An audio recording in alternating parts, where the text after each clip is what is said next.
हाय. अरे कसला डेअरिंग बाज आहे तो. सॉलिड डेअरिंग आहे त्याच्यात.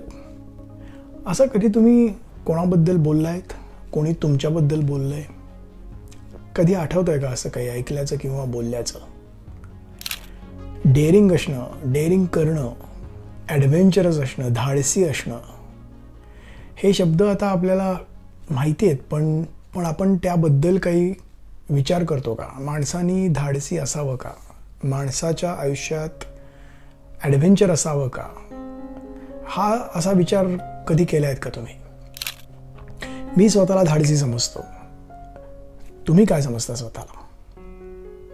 शाळेत जाणाऱ्या एक छोट्या मुलामुलींचा ग्रुप होता आणि त्यांना हाच प्रश्न विचारला गेला एका सर्वेमध्ये की तुम्ही धाडस कशाला समजता, ॲडव्हेंचर कशाला समजता? आणि त्या मुलांनी दिलेली उत्तरं फारच इंटरेस्टिंग होते. तुम्हाला सांगतो त्यांची उत्तरं काय होती. एक छोटा मुलगा म्हणाला की नवीन काहीतरी करणं म्हणजे ॲडव्हेंचर. तर एक छोटी मुलगी म्हणाली की प्रवासाला जाणं हे एक ॲडव्हेंचर. एक मुलगा हात वर करून म्हणाला की एखादी अशी गोष्ट करणं जी तुम्हाला फक्त ऐकून माहिती आहे, पण ती कधी तुम्ही अनुभवली नाही आहेत, ती तुम्ही एक्सप्लोअर केली नाही आहेत, त्याचा शोध घेतला नाही आहेत. सो शोध घेणं, एक्सप्लोअर करणं म्हणजे ॲडव्हेंचर. तर एक जण म्हणाला की ॲडव्हेंचर म्हणजे मजा. या मुलांच्या डोक्यात ॲडव्हेंचर हा शब्द ऐकल्यानंतर काय काय आलं ते ऐकल्यावरती आपण जे मोठे मॅच्युअर होतो आणि ॲडव्हेंचर आणि धाडस कशाला समजतो ह्याच्यात सांगड घालायचा मी प्रयत्न केला. आपल्याला सगळ्यांना ॲडव्हेंचर म्हणजे काहीतरी धोकादायक, जीवाशी खेळ असा त्याचा अर्थ असतो. वेळेस या लहान मुलांना ॲडव्हेंचर आणि धाडस, साहस ह्याची त्यांची व्याख्या काहीही वेगळीच आहे. आणि मला सांगा ते काय चुकीचं बोलले?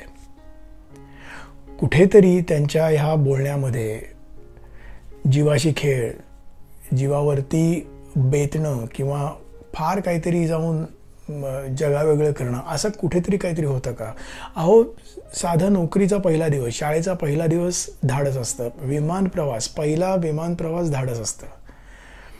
आपल्या कम्फर्ट झोनच्या बाहेर जाऊन एखादी गोष्ट करणं हे धाडस आहे. एखादी नवीन रेसिपी ट्राय करणं धाडस आहे. ती चाखून बघणं धाडस आहे. गमतीचा भाग सोडला तर लग्न हे केवढं प्रचंड ॲडव्हेंचर आहे आणि आपण बऱ्याच अंशी ते करायला फार उतावीळ असतो. थोडक्यात माणसाने धाडसी असावं ह्या मताचा मी आहे. माणसाच्या आयुष्यात ॲडव्हेंचर हे असायलाच पाहिजे आणि आज त्याबद्दलच आपण थोड्या गप्पा मारणार आहोत. ॲडव्हेंचरस असणं, धाडसी असणं ही मला वाटते एक ॲटिट्यूड आहे आणि ती कधी उपजत असते कोणाला, तर कधी ती डेव्हलप होऊही शकते. म्हणजे साधं बघा ना, तुम्ही निसर्गाच्या सानिध्यात रमणं हे फार फार सुंदर ॲडव्हेंचर आहे, पण आपण फार करत नाही ते. कारण आपण त्यातले आपल्याला न माहीत असलेले पण सतत जाणवणारे धोकेच फक्त लक्षात घेतो. आता नदीकाठी एखाद्या कॉटेजमध्ये राहणं, एखाद्या क्लिफ, एखाद्या कड्यावरती राहणं, एक सायकलनी समुद्रावरती फेरफटका मारणं, ह्याच्यात कुठे जीवाशी खेळ आहे? पण ही ॲडव्हेंचर्स करावीत का नाही हा मुद्दा वेगळा आहे. हे आपल्याला करायचं असतं, पण त्यातले उगाचच जाणवणारे धोके आपल्याला ते करण्यापासून थांबवतात. त्यामुळे मला वाटतं की ही ॲटिट्यूड डेव्हलप करायला पाहिजे. तुम्ही तुमच्या कम्फर्ट झोनच्या बाहेर आपण प्रत्येकानेच जायला पाहिजे आणि त्याचा वयाशी फारसा संबंध नाही आहे. इनफॅक्ट मला तर वाटतं की थोडं आयुष्य बघितल्यावर, मॅच्युरिटी आल्यावरती तर ते करणं जास्त गरजेचं आहे आणि जास्त इम्पॉर्टंट आहे. कारण तेव्हा मग तुम्ही सगळ्या पद्धतीने सारासार विचार करू शकता. एखाद्या 20-21 वर्षाचा मुलगा काहीतरी आवाजवी धोका पत्करेल, पण तो एक 30-40तला माणूस नाही पत्करणार. त्यामुळे ॲडव्हेंचर्स असावं, धाडसी असावं, नवीन अनुभव घ्यावेत, नवीन मेमरीज तयार कराव्यात. ह्यासाठी धाडसी वृत्ती असणं फार गरजेचं वाटतं मला. आता मी ॲडव्हेंचर एवढी बडबड करतोय, जरा डिक्शनरी मिनिंग पण आपण पाहूया ॲडव्हेंचरचं काय आहे. म्हणून मी ऑक्सफर्ड डिक्शनरी पाहिली. तर ऑक्सफर्ड डिक्शनरी म्हणते की anything which is exciting, unusual, or daring, that is adventure. म्हणजे एखादं मनाला उत्तेजित करणारं काहीतरी थोडंसं हटके करणं, पण डेअरिंगही असणं, धोकादायकही असणं म्हणजे ॲडव्हेंचर. आणि हाच अर्थ ब्रिटानिका किंवा केम्ब्रिज डिक्शनरीमध्येही लिहिलेला आहे. आणि हा मला चॅलेंज नाही करायचा आहे, त्याबद्दल दुमतच नाही आहे.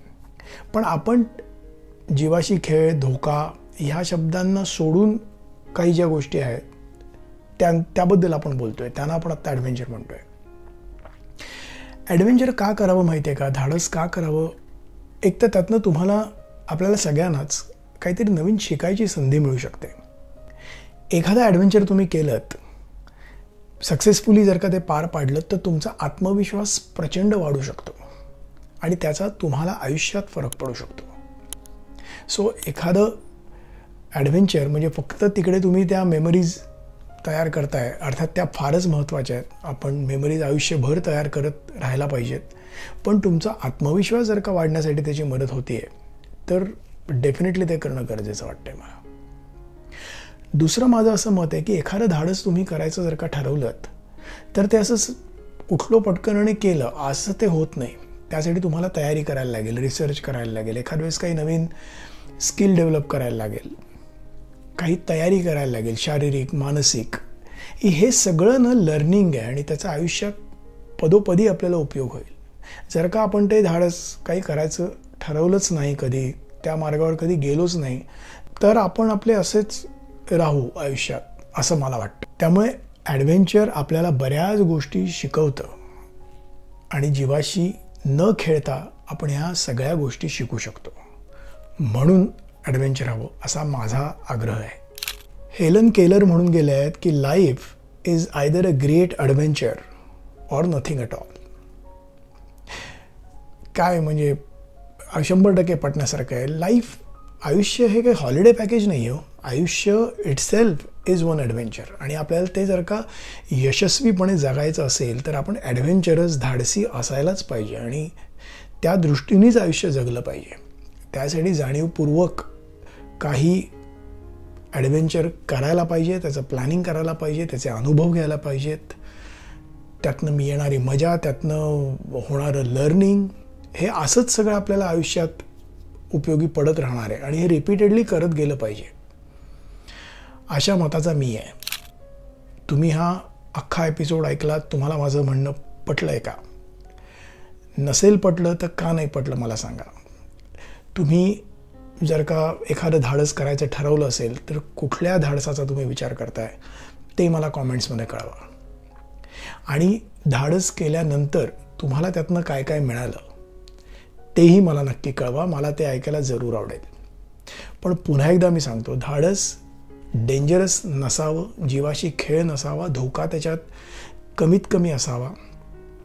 सगळ्या प्रिकॉशन्स त्यात घेऊन तुम्ही ते करा, पण करा. त्याचा आनंद फार वेगळा असेल आणि आयुष्यात तो इतर पुष्कळ गोष्टींना उपयोगी पडणार असेल, याची मला खात्री आहे. Thank you very much. Good bye.